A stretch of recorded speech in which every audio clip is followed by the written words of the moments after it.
الحاقة ما الحاقة وما أدراك ما الحاقة كذبت ثمود وعاد بالقارعة فأما ثمود فأهلكوا بالطاغية وأما عاد فأهلكوا بريح صرصر عاتية سخرها عليهم 7 ليال و8 أيام حسوما فترى القوم فيها صرعى كأنهم أعجاز خاوية فهل ترى لهم من باقية وجاء فرعون ومن قبله والمؤتفكات بالخاطية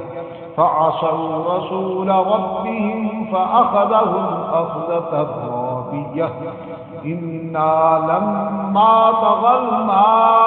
الماء حملناكم في الجارية لنجعلها لكم تذكرة وتعينها أذن واعية فإذا نفخ في الصور نفخة واحدة وحملت الأرض والجبال فدكتا دكة واحدة فيومئذ وقعت الواقعة وانشقت السماء فهي يومئذ واهية والملك على أرجائها ويحمل عرش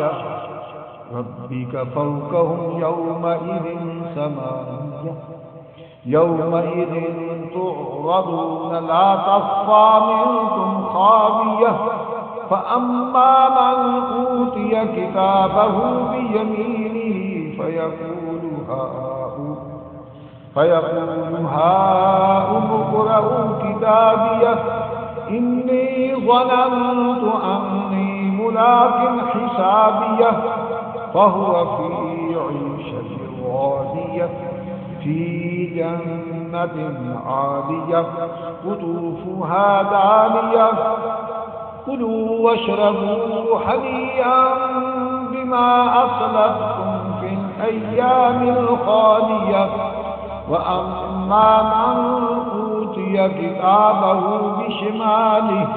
فيقول يا ليتني لم أوت كتابيه ولم أدر ما حسابيه يا ليتها كانت القاضية ما أغنى عني ماليه هلك عني سلطانيه خذوه فغلوه ثم الجحيم صلوه ثم في سلسلة زرعها 70 ذراعا فاسلكوه إنه كان لا يؤمن بالله العظيم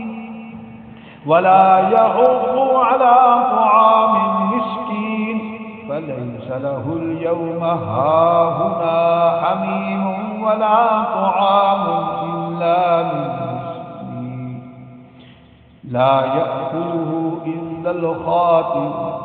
فلا أقسم بما تبصرون وما لا تبصرون إنه لقول رسول كريم وما هو بقول شاعر قليلا ما تؤمنون ولا بقول كاهن قليلا ما تذكرون تنزيل من رب العالمين ولو تقبل علينا بعض الأقاويل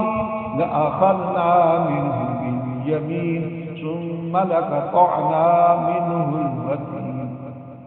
فما منكم من أحد عنه حاجزين وإنه لتذكرة للمتقين وإنا لنعلم أن منكم مكذبين وإنه لحسرة على الكافرين